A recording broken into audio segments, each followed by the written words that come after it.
Sometimes it sucks to be the loser. The loser of everything. In sports, there are teams that just can't help but being the worst. And sometimes there are teams you can't help but root for because they're the underdogs. You're saying, yes, you can do it, and you root for them, even though they're going to be slaughtered no matter what level of competition it is, but you still root for them. And when it comes to football, is the biggest reason why I like college way more than the NFL because I feel like college football has more of a sense of any given Sunday, while Sunday in the NFL literally has more of a anything could happen, but more than likely won't happen. That's why I like college just a little bit more. And by a little bit, I mean like 80% more. But the NFL is good talking points. And, well, hey everybody, I'm Cortez, and I'm a critic, and welcome back. We're concluding the NFL 2026 NFL Draft recap. We're in the last division, the NFC West, probably the most toughest and cutthroat division in the rest of the NFL, except for one team. The three of them might compete. It might be a two-team race, but right now I'll give it a three-team race just for reasons. But sadly, we want to get the... I don't want to be mean and say the worst, but the team that's lacking the most of its three counterparts. And that'll be the first team we'll be talking about today. As we'll be talking about the Arizona Cardinals. And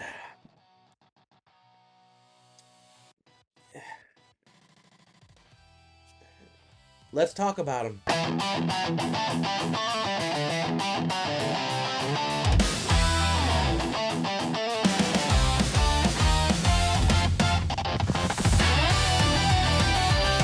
So when it comes to the Arizona Cardinals, they were a team that I said in my recap of the year that they need everything.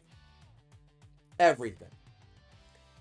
And Arizona, I know team will not to admit it, but you know Cleveland is known as the factory of sadness. But I have to say, I think Cleveland has had more success than the Cardinals. Maybe not the win marks or the postseason birthmarks, but I feel like Cleveland has more optimism and more success, and at least more excitement than Arizona. And for the Cardinals' sake, very much like the Bears and the Browns, the Cardinals I have a soft spot for. They were a team that I felt like, you know, when I grew up, the Cardinals had Jake Plummer. And they had that 113-3 year. The rest of the time, they were known as a three. They were losers. And then for a brief moment, you thought there's optimism with Kurt Warner. And then for a brief moment, Kyler Murray. And then Larry retired, who's still one of my favorite offensive players in the NFL. Seeing his time at Pittsburgh University and then go to Arizona, where he could easily been demanded to go somewhere else to win a ring. He decided to stay and was very close to winning the ring himself as a Cardinal, making his own cemented legacy. And now the Cardinals are back here again with a lot of similar stories. I don't know which franchise is the most like, I have no idea what we're doing, the Cardinals or the Jets right now, but I'm going to say they're very close. As two teams, two franchises, two organizations, it just feels like you guys should be better. Why are you not? And for Arizona's sake, we thought they could do no wrong with the third overall pick. But they did. They proved us wrong by being wrong.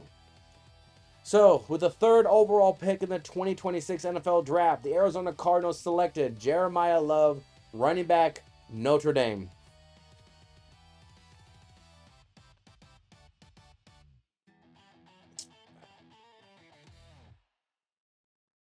I know some will say that the Rams picking up their pick, which we'll talk about the Rams soon, very soon, was the big like, okay, now the whole entire draft board is shifted drastically. I'm going to say it was actually not so much the Jets, because the Jets got one or two players that eventually got picked up in the top 10, so not a big flux. But I think for the Cardinals' sake, picking up Jeremiah Love, a running back, was, to say unnecessary is being nice. I think them getting a running back, when I have been saying for a while, and I've seen other more diehard Cardinal fans on YouTube and social media have been saying, the Cardinals defense is a major bleh. I mean, everyone, the Niners, the Seahawks, and the Rams defense are so much superior, and their offense is also one of the top tier offenses in the same division as you guys. And you guys think, let's get more offense, but the defense is still lacking. And with a number 3, I felt like with Bailey being picked up by the Jets, I'd be like, okay, Arvell Reese is going to go to the Cardinals, or Ruben, or Caleb Down.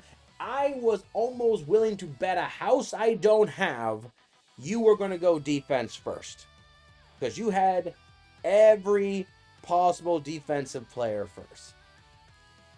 And you went with Jeremiah Love. And the worst thing about Jeremiah Love is that Jeremiah Love will be much better elsewhere.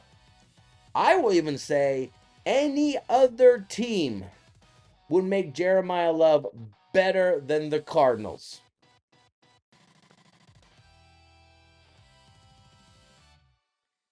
Think of the other 31 teams. I think Jeremiah Love will be so much better with everybody. I think he will be better with the Jets than the Cardinals. But no, you got a very talented player on a team that they didn't need you. They wanted you. They wanted the Ferrari when they live in the countryside. It doesn't fit. Jeremiah Love is a player that I'm so concerned that he will have a difficult few years. Even if he thrives, will be on a team that will never get better because there are so many more gaping holes to fill. Arizona is probably one of the few teams I'll say they are pining for the number 1 pick in the draft next year. Arizona, probably put the Jets up there, probably put the Browns up there. I'll probably even put... I'll say that for later. But yeah, Arizona, probably one of the few teams that could be getting the number 1 pick in the draft. And then Jeremiah's success or not season will be nothing. He's a great player. Any team will love him. But the Cardinals went with, shiny instead of practicality or structurally. So I'm rooting for Love. I'm rooting for him. I'm just hoping he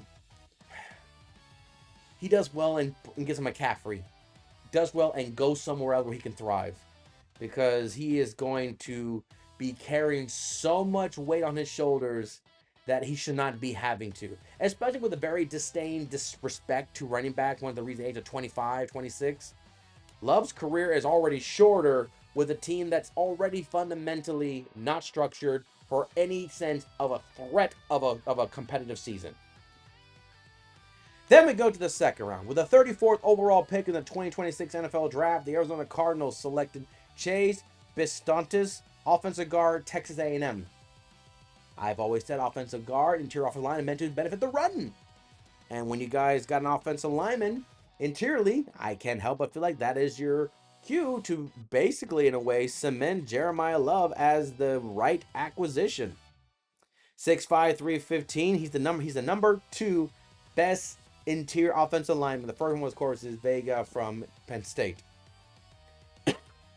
He is the 33rd overall best prospect. So he's basically top 32 if you want to be, critical. And they currently have him behind Isaiah Adams in the right guard position, so he'll probably need some development. Isaiah Adams is 25, still a young man. He was a 3rd-round pick by the Cardinals in 2024. So we'll see. Let me look at the left guard. The left guard is Isaac Seyumalo, who is 32 years old. He's the other offensive guard. He is the left guard. Behind him is John Gaines II, who is 27. He was an Arizona pick, 4th round 2023. So will they move Chase over to the left side because they have a little bit more of an age, more of a senior not retirement, senior level of offensive lineman, the left guard, or they keep him right. I understand that when you get to the NFL, it's basically your left, your right on most situations. So that's something to acknowledge there too. But to me, that is where I believe this just screams we're solidifying the offensive lineman for the Russian attack. They got Tyler Algier, and they still got James Conner, and then they got Trey Benson. I feel like their running back department seems more solidified than a wide receiver department. Because Cardinal fans, Marvin Harrison Jr., how do you guys feel about that investment? Uh, yeah. Well, at least you got Trey McBride. So now we go to the third round. With the 65th overall pick in the 2026 NFL Draft, the Arizona Cardinals selected Carson Beck, quarterback, Miami. Now, Carson Beck, how do I say this nicely? I feel like his time in Miami made him better. I don't think he was worth anything potentially greater at Georgia. I think his time in Miami made him better, even though it kind of felt like Miami was building a super team. But I think Carson Beck did his job well. If Carson Beck would have led the game-winning drive to beat Indiana instead of throwing under low pass that got picked off and ended the game for everybody, I think Carson Beck did enough. I think Carson Beck, if he does manage to start, which I don't think so, Gardner Minshew and Jacoby Brissett are way in front of him, and I believe they will get way more chance before Carson Beck ever gets a chance, unless the season is lost or injuries mount up. Two could probably still happen, injuries and lost season. But Carson Beck, I haven't seen what he does in preseason. Fundamentally, Carson Beck could be a good pocket pass quarterback, system scheme quarterback. I'm getting a little bit of a Mac Jones type of thing. He has to get engulfed into the offense. I don't see Carson Beck, like maybe you can even say maybe like a Sam Darnold with less proficiency numbers. I think Carson Beck on the right system could do it, and Arizona's not it though. Arizona's not the team to do it. But he does have weapons. McBride, Love, Algier, Harrison, Wills. He has the weapons. But we'll see what he does in preseason, which that's probably the best we're going to see of him this year. God forbid, things. But I think Carson Beck has a bigger upside. And a lot of it is because I think the success he was able to accumulate with Miami last year helped out a lot. But he is not a quarterback you pick to build a team. You build a team and then you get him. You just need a driver. You don't need the architect. You don't need the mechanic. And I think Carson Beck, with the right scheme and the right strategy, he can do it. He is, to me, a better, game manager. And I think he'll be fine. Could he make plays in it? Yes. But to me, he needs a good foundation to make it work. So I'm not hating it. I'm just like, okay, if you believe so. To the fourth round, with the 104th overall pick in the 2026 NFL Draft, the Arizona Cardinals selected Caleb Proctor, defensive tackle, Southeast Louisiana. Is it Southeast Louisiana or is it Southern East Louisiana? SE Louisiana. Cool. 6'2", 291. I always feel that small school team that get drafted, there's something about you that goes beyond your level of competition. Even though level of competition will be one of those cons I put against your evaluation. Your level of competition tells me what about you? That you can beat smaller school team but not the big boys? You're in the big boys now. But we have seen small school teams beat superior teams, from HBCUs and others. So not going to hold that against him. But a 4-3 defense, I agree that fits probably better for him. And they currently have Proctor as the third string on the left defensive tackle side behind Roy Lopez and BJ Musfire. So he is not anywhere close to being protected. Right now he's viewed as a question, so he probably had something in training camp or something involved because he had a Q next to the name for questionable, so probably had an injury in camp or something. But yeah, after 3 offensive acquisitions, some of which are viewed for the future, not this year, and now you're finally addressing defense, and it's a defensive tackle position who's not even projected to be part of your rotation. I mean, I'm glad you're addressing it, and maybe Proctor does have upside that needs to need time to develop. And for Arizona's sake, you have the time. I hate to say you have the time. This division is too top heavy that if you manage to even split between the team, that might be considered a winning season. But you are so far behind everyone else when it comes to talent and, you know, security and chemistry that I'm like, dude, just try your best to be competitive. Then in the fifth round, with the 143rd pick in the 2026 NFL Draft, the Arizona Cardinals selected Reggie Virgil, wide receiver, Texas Tech. 6'3", 187. Spent his last year at Texas Tech after 3 years with Miami, Ohio. Long frame, he can high point the ball. He has shown ability to do that, securing 18 contested catches over the past 2 seasons. So he is your 50-50 man. And they currently have him in the secondary, on the second side with, Xavier Weaver and Devin Dunbury. But Marvin Harrison Jr., I can't help but feel like maybe he has not reached the level of his first round pick grade that he got. That doesn't mean he's still not a top, receiver in this team. But I feel like he's not what Brian Thomas, Malik Neighbors, and other wide receivers have done very quickly in their time in the NFL. I hate to say it, they kind of feel disappointing. And it's not because of the name Marvin Harrison. It's hard to be, not Nepo baby hate here. But Ohio State, best receiver, and it feels like everyone after you has had more success in their young time in the NFL and by you. And maybe you can make an argument thinking maybe that's just because the Cardinals don't have a foundation. The Cardinals quarterback situation was so out of flux that maybe Marvin Harrison kind of needed a more secure, stable quarterback. If Jacoby Brissett is the starter for the whole season, maybe Marvin Harrison might have a breakout year. But right now, Reggie coming in, he's another big time receiver, tall, and Marvin Harrison is 6'3" as well, and Virgil is 6'3" himself. So there's another big tall receiver that could help Jacoby Brissett or anyone else at quarterback when it comes to the jump ball. Then we go to the 6th round. With the 183rd overall pick in the 2026 NFL Draft, the Arizona Cardinals selected Carson Shara, linebacker, Iowa. I've always appreciated Iowa Hawkeyes defense in college football. I think it's one of the better defensive schools in the country when it comes to the Big Ten. In case people look at offensive of Iowa, unless you're a great quarterback, don't look forward for that, but look forward for a promising defensive front. And for Iowa's sake, good combine numbers, 4.5 speed, good vertical, everything. Overall, he doesn't have the starting experience.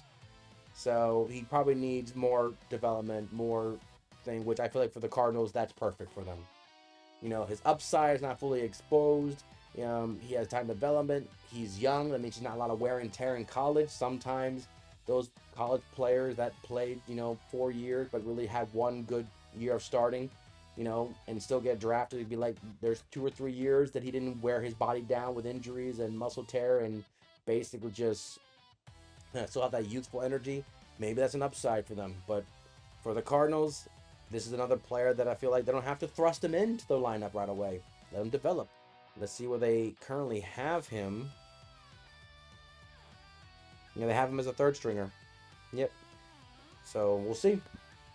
But I am trusting the pedigree of Iowa defensive coordinators to be high point. And like I said, not a lot of wear and tear in college. Could lead to a long career. Just takes time to develop.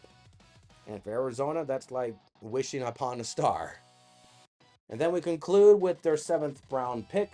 With the 217th overall pick in the 2026 NFL Draft, the Arizona Cardinals selected Jaden Williams, offensive tackle, Ole Miss. So we will conclude by solidifying the offensive line with the offensive tackle. You did not address the edge. You got Jaden Williams, who's 6'4", 320. Strong offensive tackle, big frame, raw potential. Definitely needs time to develop. And you currently have him as a third stringer, so clearly seems like you guys are building for the future. I feel like only Jeremiah Love seems to be the solidified guarantee to play this year.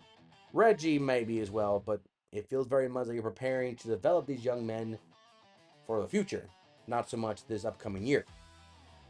So, can't help but feel like, are you trying to tank for number 1? Is that what it feels like? You don't want to put all your investment. That's why you don't want to pay Jacoby Brissett the money he's demanding. So we'll see. But Jaden Williams, offensive tackle, cool, valuable. Yeah, development for the future. What more can I say? It seems like you guys are not really gearing up for this year as much as for 2027, 2028. And that's the Cardinals. Before I tell you my favorite player I'm most excited about, I want to say this. With the amount of pass rushers in this draft class, and you really didn't get a single one, I'm embarrassed for you, but also if I'm a Cardinal fan, I am very, very pissed off. I made my video last about the Cardinals saying that they have not been able to draft a pass rusher that has gone more than 5.5 to 6 sacks a season. But the players they got from other teams, even the late J.J. Watt in the late of his career, still managed to get double-digit sacks consistently. And Josh Sweat, he is an acquisition from Philadelphia who is making impact double-digit sacks. So my fear was you guys as Cardinals, your front office, your whatever you have to draft players, have not been able to draft a player for quite some time out of college to be a double-digit sacker. And this class had plenty of potential. And I feel like there were plenty of opportunities you could have picked up one or two. And you picked up 0. So, player I'm most excited about is Jeremiah Love. Come on. Still I'm excited about to see what he can do. Hopefully he has a 1,100, 1,200 yard performance, 7 touchdowns, averaging 4.2 yards a carry, and that's all he can do. That's all he can do on this team. He can do the best he can what he has, and the defense will see what it can do. I won't be surprised if some players become trade casualties by the halfway mark of the season, forcing some of these rookies to step up earlier just because there's a spot open now to see what the future holds. Great for the Cardinals. Haven't done this in a while, but this is a not yet. You guys are nowhere near even remotely intimidating, scaring, even on the radar of your own division foes, let alone the NFL or the conference, for that matter. You guys are not there yet. I don't know if that's because that's design or that's just poor management. Like I said, the Cardinals or the Jets are probably the top 2 teams I feel like could be in the running for the number 1 pick of this 2027 draft. The thing is that I like the Jets draft class. I really do. It's just the Geno Smith thing is making me feel like, how far can you go with him, regardless if it's a good season or not? He's still a long veteran. He's been around for a while. So I don't know what you're going to do with him. So for the Cardinals' sake, this is a not yet, because I don't even think you guys even know what you want. The NFC West is going to eat you alive. And that's the Cardinals. So the more than likely worst team in the division going first. Now it's time to talk about 3 contenders. But before we go to the team that has upside, could they make an upset? They could. But let's be real, there's only 2 teams in this division that seems worthy of fighting. So we'll talk about the 3rd best team right now. And that's San Francisco 49ers. They got Mike Evans. As a Buccaneer fan, I look forward to addressing that. But that's for later. So until next time, I'm Cortez, and I'm a critic. Thank you so very much for watching.